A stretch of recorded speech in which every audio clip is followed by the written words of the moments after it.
Good afternoon, everybody, and welcome to this Social Work England session. This is a session on learning from fitness to practice in England. I'm pleased to welcome three colleagues: Paul Hollingdale, Suzanne, Brennan, and Phil Hallam. You'll be hearing from them shortly. Just before we bring them on screen, though, I'll just explain a couple of things. First of all, this is one of many sessions we're running this week, and you still have time to book on some of our other events that we have between now and the end of the day on Friday, which is our final day of events. There's a disclaimer here. Only some of this is relevant to some degree. Is that any opinions expressed by third parties isn't necessarily something that's owned by Social Work England. And there's a point here on privacy. We'll only use the information we have on you for the reasons that you've allowed us to do so, and we'll retain information for up to 3 years in accordance with our data retention schedule. And further details on that is in the link that you'll see in this slide. So without further ado, I'm going to pass on our speakers, and I believe it's Paul speaking first. Paul, Phil, and Suzanne, the floor is yours. Yeah, thanks very much, Gavin, and good afternoon and welcome, everyone. As Gavin says, we would like to share with you as a part of this presentation 3 anonymised case studies that we feel illustrates some of the emerging themes and learning we've begun to derive as our regulator in social work. And we're celebrating in December this year our 5th year since we went live. But before we do that, next slide, please, Gavin. As ever, back one, I think. Thank you. Important that we introduce ourselves. So I am, as Gavin says, I'm Paul Hollingdale, and I'm one of the 2 part-time professional advisors employed by Social Work England. And I support primarily our triage and investigation colleagues and service. But equally, it's probably important to also say that I am one of around 30 registered and qualified social workers who are employed across various departments within Social Work England. I think over to Suzanne.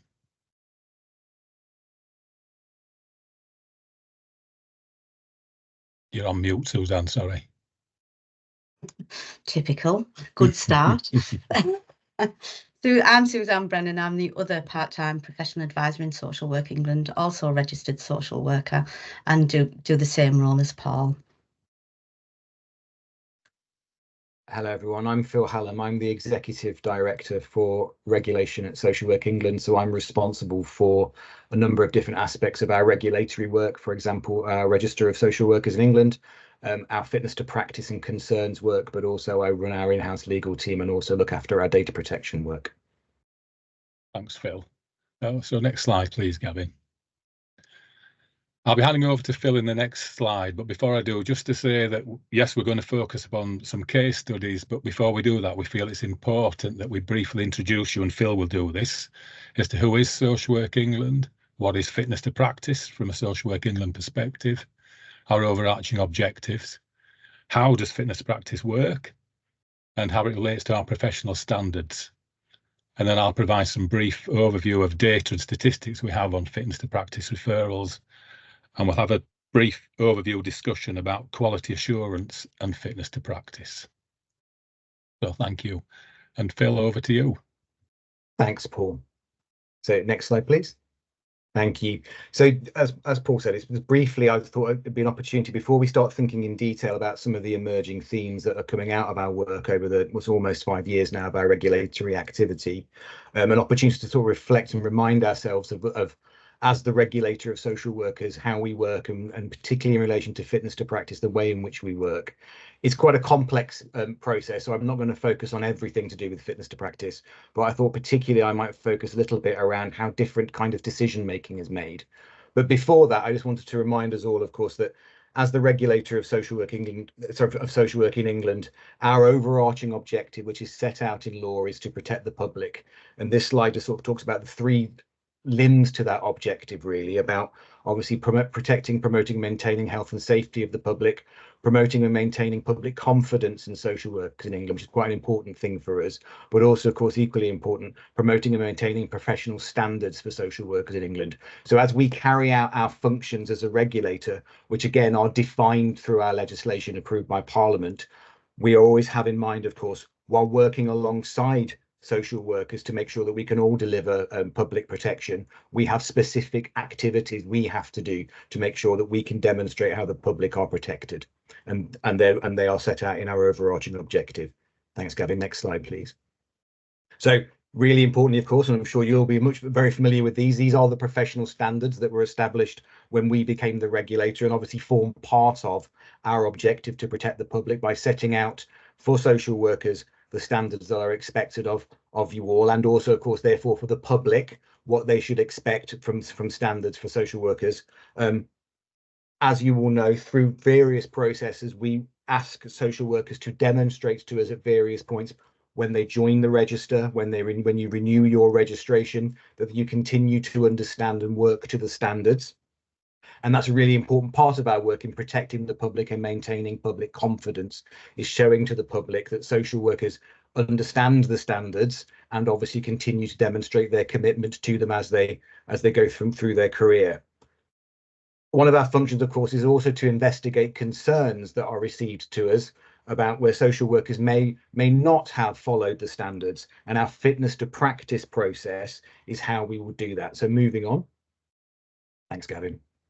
This is a really complex slide, and I don't intend to talk about it in great detail. But what I wanted to importantly sort of talk about really was obviously the bits of the process where we make different decisions about whether a concern that's raised to us needs to move through the fitness to practice process.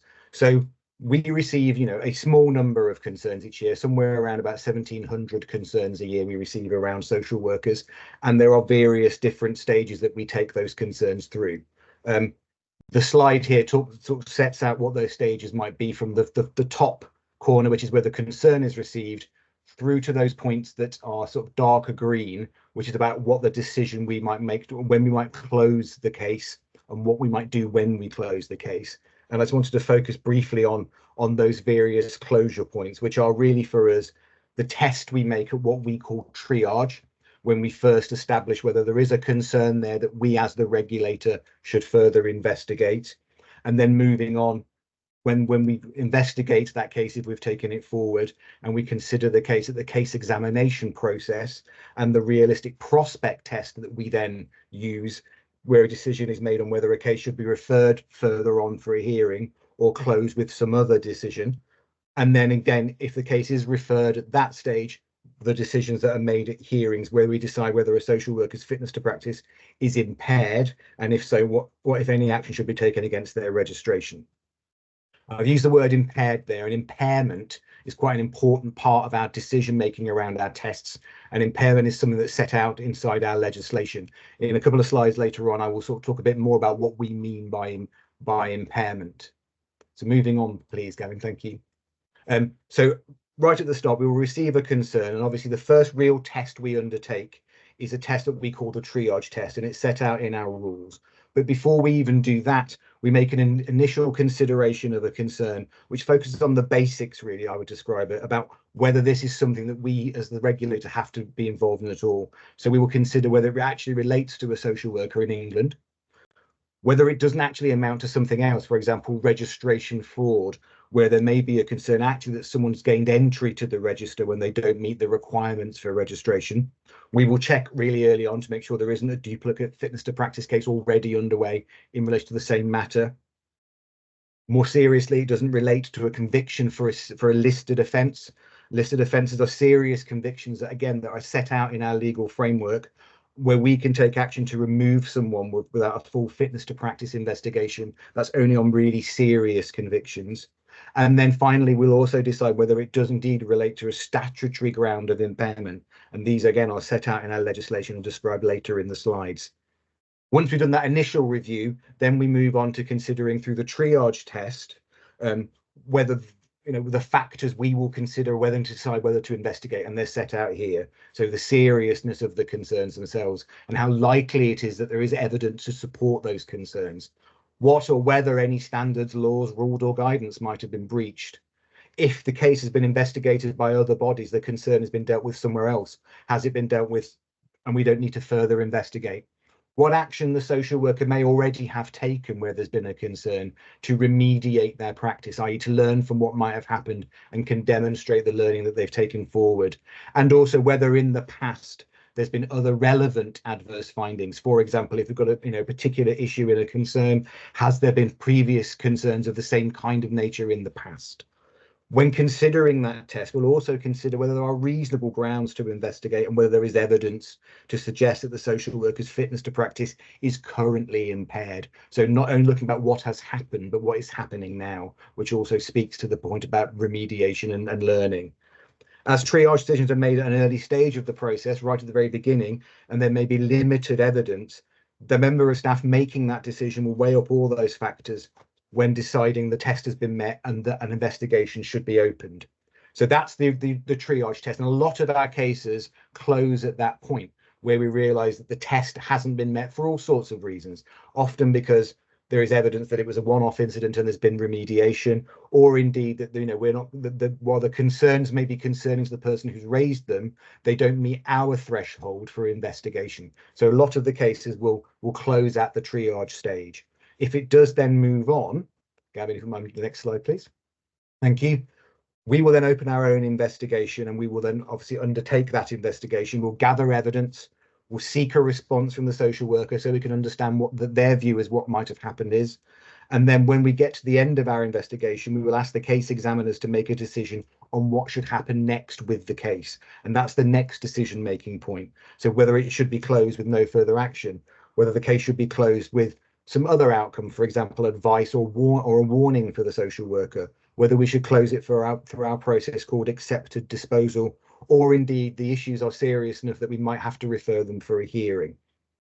So the realistic prospect test is the test the case examiners will use when making a decision about what should happen to the case at the end of the investigation. And our case examiners work in pairs. One is a registered social worker, one is someone who hasn't got a background as a registered social worker, and they will use this test to make that decision about what should happen with the case. And it works on the balance of probabilities. And as such, the case examiners are considering that if the case was proved, then the adjudicators at a hearing would take some action. So that's the next quite important stage of the process. And there are a variety of outcomes that case examiners can make at that stage. If they do refer it on to a hearing, next slide, please. So this will then, we will gather further evidence. We'll continue to work the case and talk to the social worker and the other parties involved so we can prepare the case for a hearing. And that hearing is undertaken by adjudicators who are, again, registered social workers and non-registered social workers who will come together to make a decision on the case. So they will consider the case and they'll determine what action to take. They'll hear and read evidence and hear from Social Work England, from the social worker, so they can have as much information as possible to make their decision. They'll then consider whether those facts mean that a statutory ground of impairment's been met, and then they will decide what evidence there is that the social worker was and is impaired. So again, about what has happened in the past and what is happening now. And then if they find all those things, then they will decide what action to take, which may be all the way from taking no further action at that stage to having to remove someone from the register. That's quite a lot to take in, and obviously it goes back to those slides. A lot of information on our website, obviously, about in our concerns section about how we run the FTP process and what decisions we make. I just want to talk really briefly about the word impairment, because we use that a lot, and you'll hear it again later in the presentation. So next slide, please. So the next two slides set out what we call the statutory grounds of impairment. And it's the test we apply to determine whether the concerns we've received should be considered through various parts of our process. So this slide and the next slide talk about the statutory grounds, which are set out in our legislation, and how we will consider the concerns through the lens of these grounds of impairment. So misconduct is quite a broad ground, but can relate to all sorts of things, but equally so lack of competence or capability, whether someone's been convicted or received a caution in the UK, or a conviction or a caution elsewhere, which would be an offence in England and Wales if it happened here. We also look at whether there is adverse physical or mental health, which might be affecting someone's practice, and whether that's a ground of impairment. Determinations of impairment by another body, so for example, another regulator.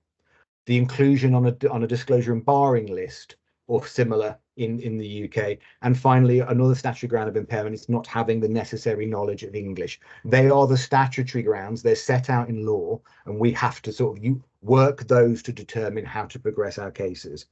An impairment can be thought of in two parts, really: the personal impairment and public impairment. So personal impairment you could describe as it relates to what the social worker is alleged to have done and what actions they've taken since. It considers whether the concerns are easily remediable by the social worker, whether they've already taken action to remediate those concerns, and whether the concerns alleged are highly unlikely to be repeated in the future. So when making our decisions, we think about the personal impairment and what action the social worker has taken. But we also think about the public in our role as to protect the public. And public impairment takes into account whether a finding of impairment is necessary to uphold the public confidence in the profession, one of the parts of our objective.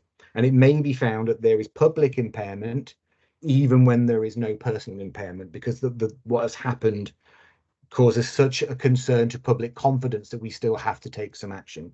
And the decision maker does not consider the social worker presents a risk to the public, we may still take some action. And of course, when we record our decisions at every stage, we will set out how we've just made the decision around impairment. So that was just a really brief introduction, really, into sort of a lot of the process around fitness to practice, and particularly around how we consider the impairment of social workers, because when we talk about some of the case studies later, that issue around more decision making and impairment is really important as we think about the cases. That's probably all I had to say for now. Thank you. Back over to you, Paul. Thanks, Phil. Gavin, I think you need to answer the next slide, please. Thank you. So I mentioned earlier some statistics, information about fitness to practice that's coming into Social Work England. So the latest data we have is for the 31st of January 24, so the year ending that 31st of January. And in that period of time, we've had 1,904 new concerns raised with Social Work England. In terms of percentage breakdown, that's 59% of those concerns came from members of the public, 29% from employers, 16% from others, and that would include self-referrals or other professionals or the police or other regulators, for example. Now, for those eagle-eyed mathematicians amongst us, and I'm not one of them, I'm afraid, but you'll note that those figures amount to more than 100%. And that's often because we may get an employer make a referral about a social worker, and then rightfully, the social worker themselves will make a self-referral about the same matter. So that's how we can account to something more than 100%. Okay, next slide, please. I mentioned again in the introduction about how we quality assure the work we do within fitness to practice, and I'm sure as I'm a social worker, I imagine many of you on this call are social workers, and I would certainly want to expect, and you would hope, that we endeavour to quality assure our work. So how we do that in terms of fitness to practice is that we have frontline colleagues such as myself, Suzanne, and colleagues who work in triage and investigation who are trained and supported in making the decisions that Phil's described, such as applying the triage test, etc. We have internal quality assurance teams. Where a social worker may be referred through to investigation, so the triage test has been met, we have an investigation review group where we sample cases that have been subject to investigation and audit cases. And I've highlighted in bold something called the decision review group, because I'll touch upon that in the next couple of slides. The decision review group has two functions. Decision review group audits all cases and concerns that are coming through fitness to practice, so cases that may have been closed at triage all the way through to cases that have received a case examiner outcome.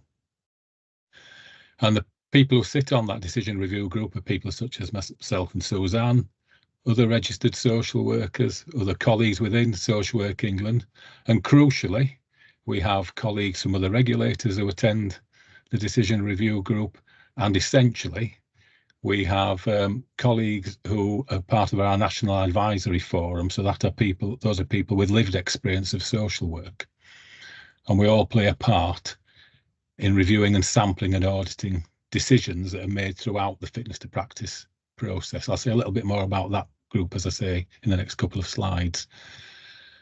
Externally, as an organisation, Social Work England, we are answerable to the Professional Standards Authority.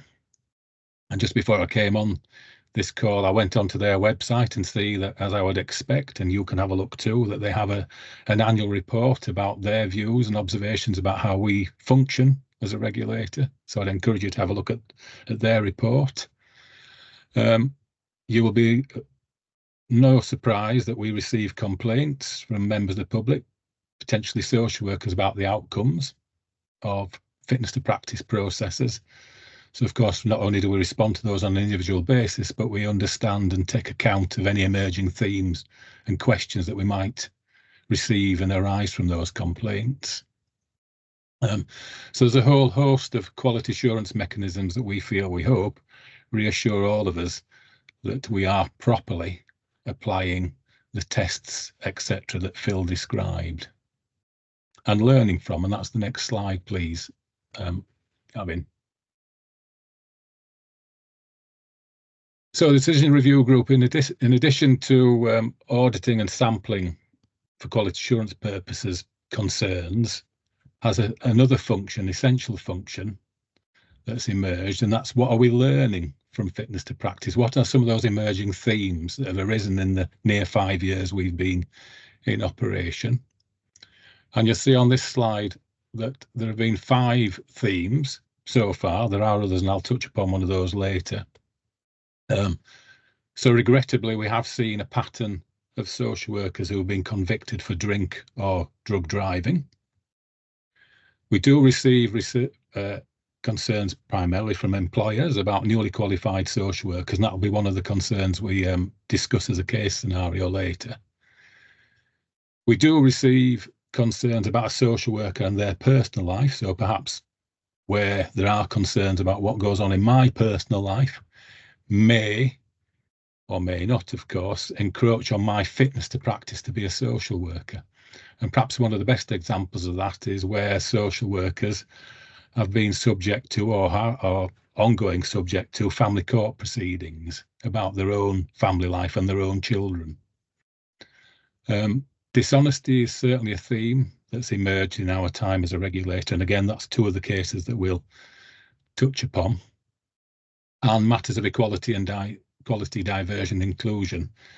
And again, if you're not aware of this, if you go onto our website, you can find, and I've put a link here, and I believe, Gavin, that these slides will be shared at some point. We have published, as I've said there, Social Work England's fitness to practice process and initial analysis of diversity data. So a lot of information in there. And perhaps one of the worrying trends for me as I speak is that we've noted that there's a disproportionate number of men over the age of 40 who are being referred to fitness to practice compared with the number of men over the age of 40 who are registered. So there's a whole host of other information in that document for those who are interested. As I say, I'd encourage you to have a look at that. Next slide, please. Gavin. Thank you. Suzanne, I think you're just going to do some introduction into the scenarios, and then I'm going to come back and talk about those 3 scenarios. That's right. Yeah, thank you, Paul. Yes, just a few slides to introduce some information which will help when looking at the scenarios and the outcomes for each. We're going to provide a summary of the concerns and where they came from. You can move on to the next slide, actually, Gavin, please. All 3 have been heard by case examiners and each has had a sanction, but none of the cases that we're going to hear have been referred to a hearing. The sanctions, which Phil mentioned earlier, available to case examiners, are set out on this slide here. So as you'll see, there's an option for no impairment to be found, where outcomes could be no further action or potentially some advice or warning given. There could be found to be an impairment, and again, that's the term that Phil explained earlier, but still have an outcome of no further action or potentially some advice given. We then move into warning orders. We have conditions of practice orders, suspension orders, removal orders, or referring to a hearing. So those are all the different outcomes that could be that could be applied. When we have provided an overview of each of the cases, we'd really welcome your thoughts on the potential outcome. I think what we can do is open the chat for a short period. So we'd ask for your feedback really on your views before we share the actual outcome. And just to say at this point as well, we're not able to get into discussion about different views here, but it'd be really good to hear your comments in the chat around the outcomes, and we'll look at those later for some consideration. It really helps us with our learning. And of course, we appreciate that you've not been party to all of the information. The scenarios that we're going to share are going to be quite brief. Just some points to consider. Next slide, please, Gavin. As fitness to practice concerns are about us as individual social workers, some of the key ingredients case examiners are looking for are listed here, and these really help to inform decision making. So you'll see, insight, remorse. Again, these have been mentioned earlier. Some remediation, and most importantly, engagement with the process. Again, acknowledging that all information and evidence in the cases that we're going to hear, all of that's not going to be shared today, but it gives us an opportunity to think about the scenarios and reflect on those. So a final point. Next slide, please, Gavin. Whilst protection of the public will always be the overarching objective, we must also consider proportionate outcomes. So is the concern that's been found so serious that a social worker must be removed from the register? Or can the concern be managed in a way that maintains protection of the public, confidence in the profession, but in a way that the social worker can return to unrestricted practice? And I think I'm going to hand back to Paul now, who's going to take us through the scenarios. You're on mute, Paul. Sorry, thank you. I knew it would happen. Thanks, Suzanne. Next slide, please, Gavin. Thank you. So the first two case scenarios are around dishonesty, and it was a theme trend identified by the DRG, and certainly in my work as a professional advisor who works in that triage beginning end and in investigations, it's certainly something I see raised particularly by members of the public. So it's the largest number of concerns we get. It's difficult to break that number down because very often it's not a standalone concern that's referred to as it's in there with a mix of other concerns that people raise about a social worker. In fact, earlier this morning I was preparing or reading a new concern that's come from a member of the public that consists of 16 concerns about a social worker, 2 of which relate to dishonesty. So, for example, we might get concerns about this social worker's lied about me in a courtroom. They've constructed and knowingly constructed a dishonest assessment about me that's biased. That the record keeping has been dishonest. So dishonesty spans a whole spectrum, because what we can often get from others, particularly employers, is that dishonesty in the relation to a criminal act has been commissioned by the social worker, fraud, for example. So it's a cover-all for many things, but it's certainly the highest proportion of matters that we receive. Okay, Gavin, so the first case, in brief, is a matter, and please use the question and answer function as Suzanne has requested there. We can't discuss individual cases, as I'm sure you would appreciate, but if it triggers any particularly more general questions you might have or about sanctions, then please feel free to use that question and answer function. So the background to this particular case is that a member of the public had initially raised with the social worker's employer that they felt that a children families assessment that they'd been party to and were then presented to with the social worker was not an accurate representation of their work. The employer undertook their own investigation, and they identified that the social worker recorded visits that hadn't taken place, so they'd recorded successful visits on the records and retrospectively gone back into the records and crossed out successful and put failed or unsuccessful visit. And as a consequence, there'd been misleading child and family assessment report written.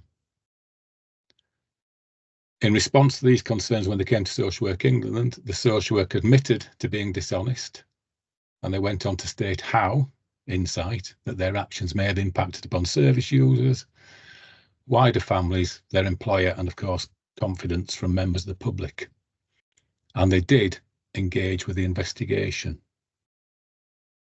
So that's a very brief overview scenario of a social worker who's gone through to investigation for those reasons, and some insight and some feedback there about how they've shown insight engaged. So at this stage, please, Gavin, next slide, as a reminder, these are the sanctions that are available to the case examiner. So if you want to use the question and answer function, just to have a brief consideration of what you feel.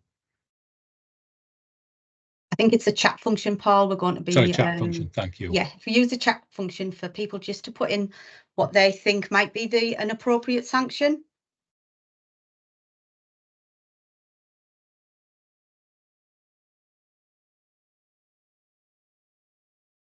Thanks for the reminder there, Suzanne. Lots and lots of warning orders. Okay. Conditions of practice, warning. I think the overwhelming... we've got conditions of practice with some suspensions. Okay. That's interesting. And it's something for us to take away, of course, as you've mentioned earlier, Suzanne. But perhaps because we've got a limited time, haven't we? If we do the reveal on the next slide, Gavin, this is what case examiners did do in this situation. And I appreciate, of course, none of us are party to the whole ins and outs of these situations. But in this matter, the case examiners did identify that the social worker had shown some remorse and insight. They had engaged, that they continue to be employed and supported by their employer. And that's interesting because quite often in my experience, what we do get from employers when concerns are raised with us is they raise the concern, they tell us about, of course, the internal investigation and their disciplinary process and the outcome of the disciplinary. And very often in my experience, it is social workers being dismissed. But in this scenario, the social worker continues to be employed and supported by their employer.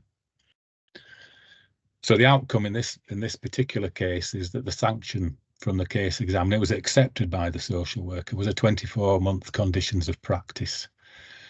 And again, Phil alluded to what that might, and Suzanne alluded to what that might contain. So, for example, in that period of time, a social worker is expected to provide reflective accounts, expected to provide through their supervisor regular progress reports about how they're developing, reflection, insight, etc., etc. Okay, so next slide, please, Gavin. So the second case of dishonesty is one that, again, the backstory to this is it's a member of the public that reported this concern initially to the police, as that member of the public had placed hidden cameras in a service user's home, and when watching those videos had identified that a member of the public, who subsequently became identified as a social worker, had been taking cash from a member of the public. So it was an employer referral. They referred to us about allegations of theft from an adult client. Subsequent, because of course this runs parallel to any investigation we may undertake, there's a criminal investigation that resulted in a conviction of theft for the social worker. The social worker concerned in this case did work with the investigators and did express some remorse. So again, Gavin, please, the next slide as a reminder. So those are the sanctions available to the case examiners in a case like this. So again, yes, if you want to put your thoughts on what the sanction might be in the chat. Lots saying removal. I think everyone's saying removal. Or we've got suspension or removal. Okay. Yeah, overwhelming majority, I would say. Yeah, removal.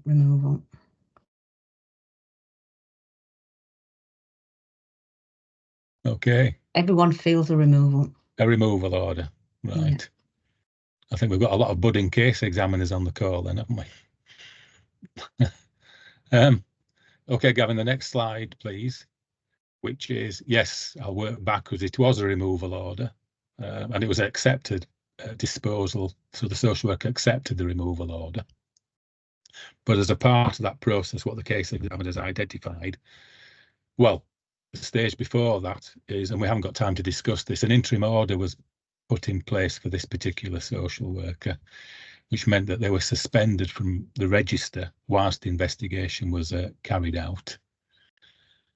At the hearing, the case examiners did not identify with this social worker evidence of any insight or limited insight, any evidence or limited remediation and limited engagement throughout the investigation, although there was some engagement. And of course, combined with the seriousness of the matter itself, did ultimately lead to a removal order for this social worker.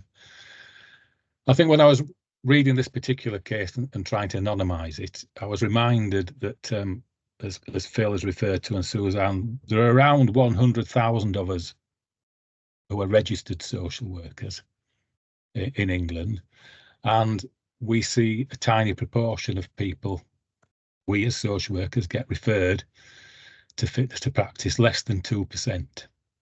Now, none of us want to be subject to that fitness to practice process, I'm sure. But I feel, and I've got confidence, and I would say this as someone who's worked here for nearly 5 years involved in the process, that I feel that the vast majority of the time the rules and regulations are followed. And it helps me reflect, I think, on being a practitioner, a frontline practitioner, a team manager and a senior manager in social work about our conduct, our need to maintain public confidence and, of course, protect the public. And scenarios like this is my view, suggest to me if I was a frontline practitioner, I'm not sure I'd want to share an office with someone who was conducting themselves in this way. And certainly as a manager, I'm not sure I'd want to employ someone as a social worker who can behave in this way. Now, of course, I'm conscious there are backstories and narrative behind any behaviours, and that's not something we're able to get into discussion with today. Okay, thanks. The next slide, please. Yeah, I mean, so the next concern that's identified, or one of the concerns identified through the decision review group, was the frequency in which we get referrals about newly qualified social workers. Now, Suzanne and I have had a number of conversations about this because we feel very strongly, and Suzanne will chip in here, I'm sure, that what we often receive from employers is it's couched on the basis that this is a social worker who has failed their assessed and supported year in employment, ASYE. Well, Suzanne and I feel, and it'd be interesting to hear what you think, is that it's not necessarily about failing the ASYE. It's potentially what is the conduct or competence behind or underpinning the failure in their ASYE as a newly qualified social worker. I would not want to have a message, and I retired earlier last year from being a senior lecturer in social work and party to teaching ASYE programs, that I would not want a message to go out to any newly qualified social workers by virtue of failing your ASYE as an automatic referral to fitness to practice, because it's not. But in this particular matter, what we had was an employer refer that they had raised 3 concerns with us: failing their ASYE year, failing to safeguard a child, and sharing client-related information via email to their own personal email. So that did go through to investigation, or should I say, at the point of triage and further conversation with the employer, the second limb, or the second concern of failing to safeguard a child, was removed because the employer, once they'd conducted their investigation, acknowledged that actually this was more contextual and organisational failure than an individual failure. So, for example, this was a social worker who'd had more than 4 supervisors and managers in their first year of employment. So the only concern that went through was that, as the one that's written here, whilst registered as a social worker, on and around and dates would be provided, you sent emails containing confidential information about service users to an unsecured personal email address. So again, Gavin, next slide as a reminder of the sanctions. So remember, please, that we're dealing now with just that one single concern for a newly qualified social worker.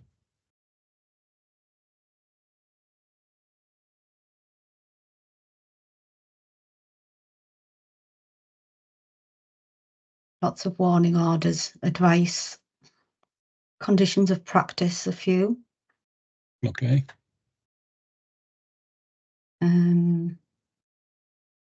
Yeah, most answers seem to be around giving advice or a warning.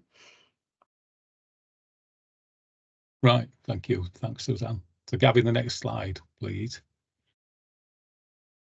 So indeed, it was a warning order that was being issued by the case examiners, and they did so because as case examiners, they identified that this social worker had undertaken some remediation. They'd attended a GDPR training course, that they were and continue to remain in employment with that employer, and so had oversight and support of an employer. Because of the evidence that the social worker and their employer was able to provide, there was consideration given to there was a low risk of repetition, and that the social worker did demonstrate some insight, albeit was limited insight, into the harm that this potentially gives to confidence and to the actual service users whom it involved in sharing that information. So that was the warning order that was given to this particular social worker. Okay, Gavin, next slide, please. One of the other outcomes that the Decision Review Group has identified and continues to explore is how and in what way we can support emerging themes. How can we support as a regulator, through ourselves, individually and collectively, through my colleague regional engagement leads, and case examiners in making decisions. In what way can we learn from those themes and apply our knowledge and learning across the whole sector? So some of those are developing a dishonesty toolkit, which will help case examiners consider what sanctions might be the most appropriate and required and proportionate to that particular matter. I'll come on to talk about insight remediation later. So next slide, please, Gavin. Okay. So I think it's important, we've touched upon briefly there about some case scenarios. What are your immediate reflections in and for your own practice as social workers, be that as a frontline or any kind of social worker? And if you're an employer of social workers, any immediate reflections on what we've discussed so far? And please do use the chat function.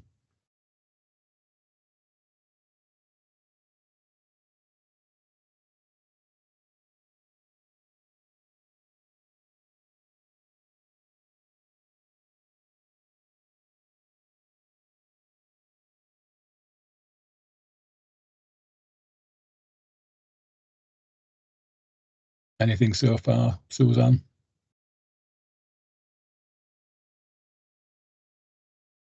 I think Gavin's just having a look at the... Oh, sorry. Thank you, Gavin.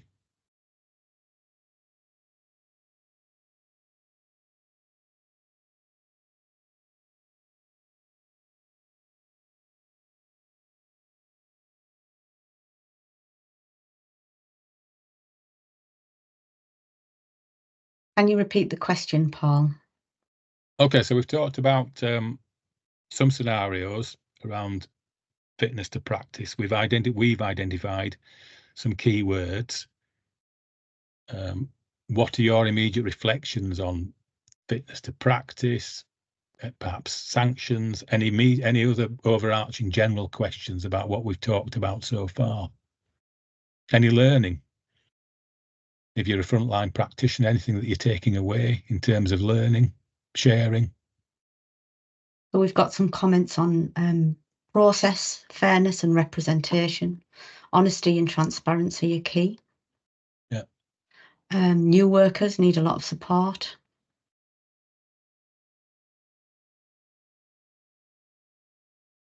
And I've seen context is important. I've just seen that flash up. Yeah, yeah. And that's something that Suzanne, I know you and I talk about, and other colleagues regularly with our other colleagues across social working, and trying to provide that context of social work.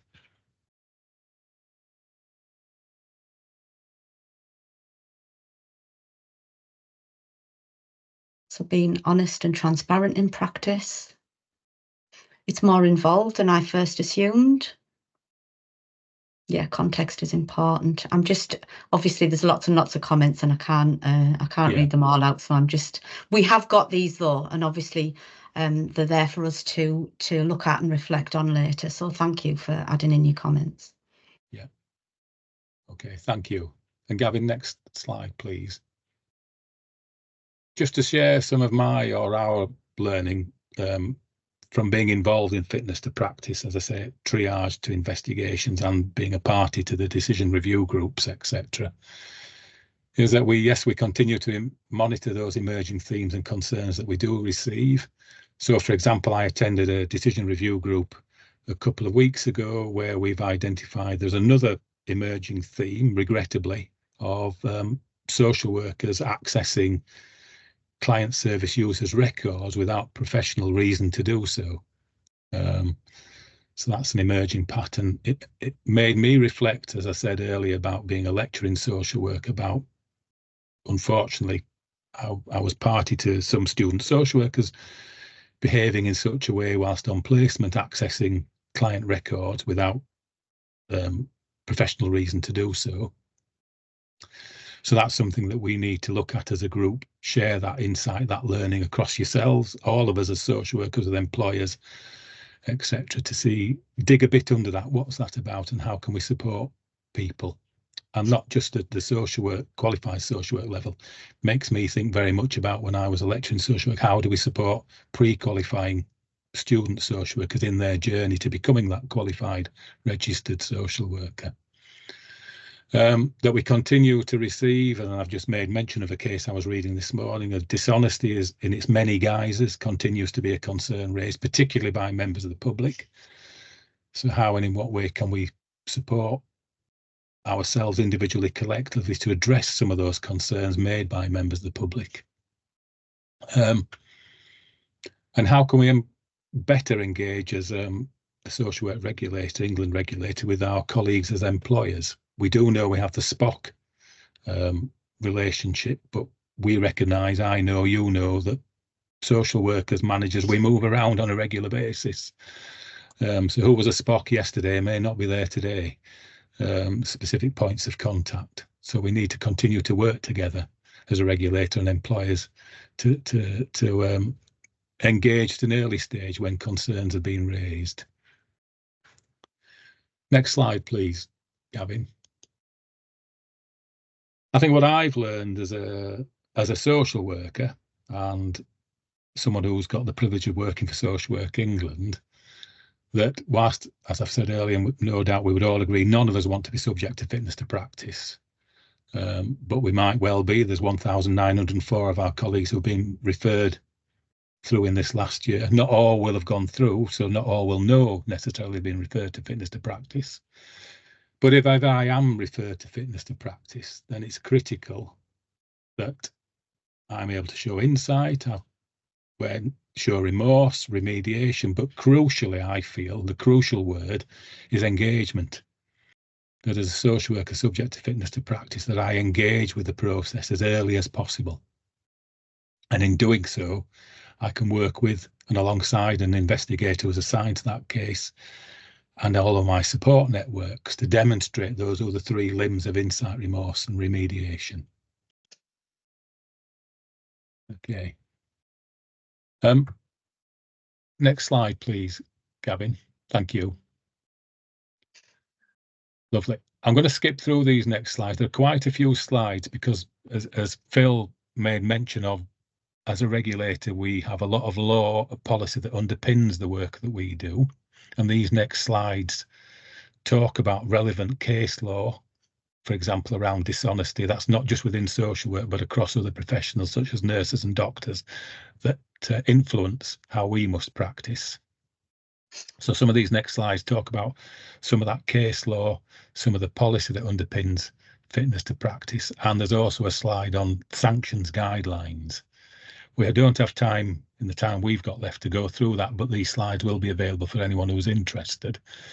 So Gavin, if you could flick through to the last few slides, please.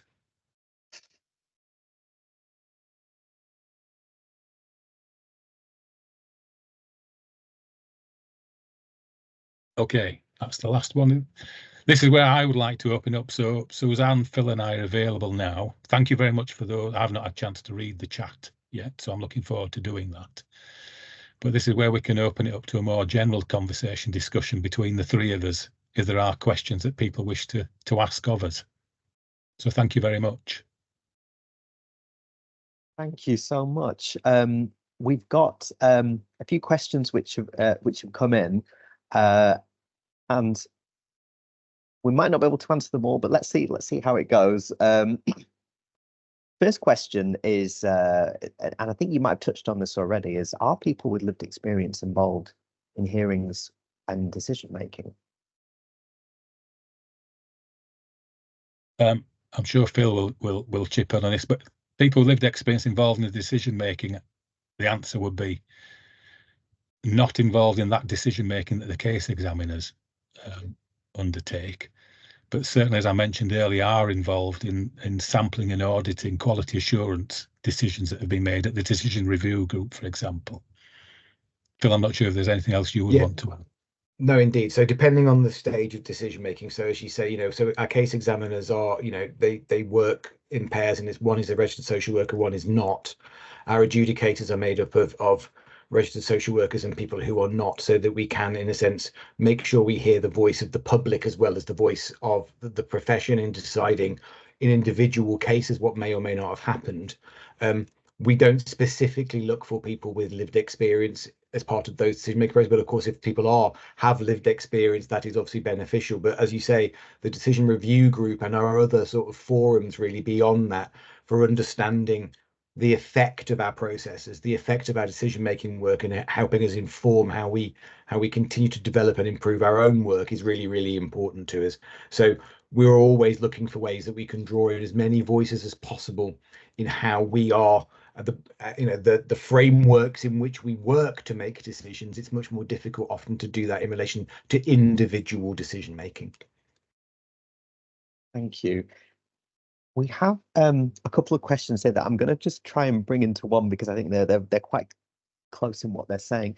And there's a couple of people talking here about social workers where fitness to practice concerns being raised, but there's perhaps it's in a context of what is being referred to as organisational failings, or in some cases high caseloads. And I think the question is what would happen in that scenario? I'm happy to take that in the first instance. So again, it will, it will be very much case specific, I suppose. And throughout the early stages of our process, we will try and look as far as we can at the relationship between what might be a concern that could be attributed to the individual social worker, where there might be things that the social worker themselves haven't done as well as they could, and the contextual factors, if I can call them that relate to the environment in which that social worker might be, sort of carrying out their work. And contextual factors, whatever they might be, is something that we increasingly as an organisation, like other regulators, are more and more concerned to understand the balance between an individual's responsibilities under their professional standards and the context in which we work. So, for example, the General Medical Council have recently done quite a large amount of work around contextual factors for doctors, obviously coming out particularly out of the pandemic, but also, of course, to do with high caseloads and pressures within the NHS. We are starting ourselves now to think about how we can try and do that work similarly in the variety of social work contexts, because it's not, as we might all know, not as straightforward as one large employer and how that context might work. So it is, again, more complex than maybe than we would hope, but we are continuing now to really look at how we do try and find, in case by case, but across the cases, the balance between individual accountability and the context in which a person works. And I think, I was just going to add there as well, I think it's very much a part of mine and Paul's role as well as professional advisors their support in the triage team and the investigators, really adding that, you know, thinking about the context of social work and different authorities in the way that different authorities work, or different teams, and the different contexts that will be influencing what's happening there. So it's very much taken into account and very much considered. Yeah, and I think I would echo all of that. I mean, some of us have regrettably had that lived experience of working for a local authority who has been found wanting by an Ofsted inspection, and the implications and fallout that can accrue. And there is a balance, of course, because it is a privilege to be a registered social worker. I am very proud to be a social worker and have been for over more years than I care to remember, 36 years, something like that. But I understand, of course, that I'm held to account, perhaps at a higher account than a general member of the public by virtue of professional standards, etc. But context has to be taken into account as well, and could well be offered and will be offered as a mitigating factor. Thank you. Thank you. Now, I can see that there's some questions that are here which are perhaps a little bit too specific for us to be able to address today, because they might relate to someone's individual experience. And what I would say is do contact our inquiries email if you have anything like that. I think there is just one more question that I'm going to put to you, though. It's really, if you were to come across somebody who is subject to fitness to practice investigation, what kind of support, in your view, might you think might be helpful for them? Yeah. Wow. Well, I mean, my first response is we recognise that. Well, we all recognise, certainly not all local social workers employed by local authorities, so may not have access, we hope, to employer support. So it's where and what support is available. There is support, and I think we've got links available on Social Work England's page about support that is available to social workers who are subject to fitness to practice. But outside of that support, of course, difficult to answer, because there's a whole range of networks that I may have available as an individual that I could reach out to, colleagues, friends, trusted friends and colleagues, where I can seek that support.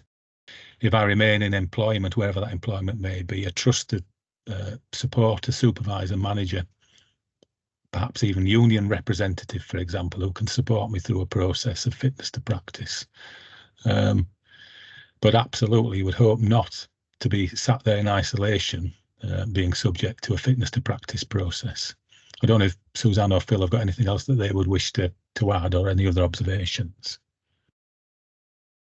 I mean, what I would say is, I suppose, Paul, a little bit is also what you talked about quite a lot before, which is, you know, the earlier you engage with us, the more we can, as the regulator, as far as we're able to assist you through the process. Obviously, we're not able to assist you with, you know, helping you decide how you might want to proceed in relation to sort of answering the concern that's been raised, because that's not appropriate for us to do, because obviously our role is to take the case forward on behalf of the public. But we've got lots of information on our website, lots of information that the investigators or triage officers can help with, so the investigators and others can help with, to explain to you how the process works. But the most important thing is, the sooner someone engages with us, the more we can explain to them how this will work, and we can take things forward as quickly as possible. Thank you. Well, thank you so much. I think it's probably a good place to end on, because we are out of time. I'm sorry if we weren't able to get through to your question specifically, but as I said, we do have an inquiries email that you can contact us through. Remember, we've got other events coming up between now and the end of tomorrow, so please do feel free to sign up to those if you'd like, and join the conversation. Look at our social media feeds. But I'd just like to say once more, thank you to Paul, Suzanne and Phil for a really good presentation. Thank you so much. Thank you, and thank you to everybody who joined us today. Thank you. And thank you, everybody. We'll see you soon. Thank you, Gavin.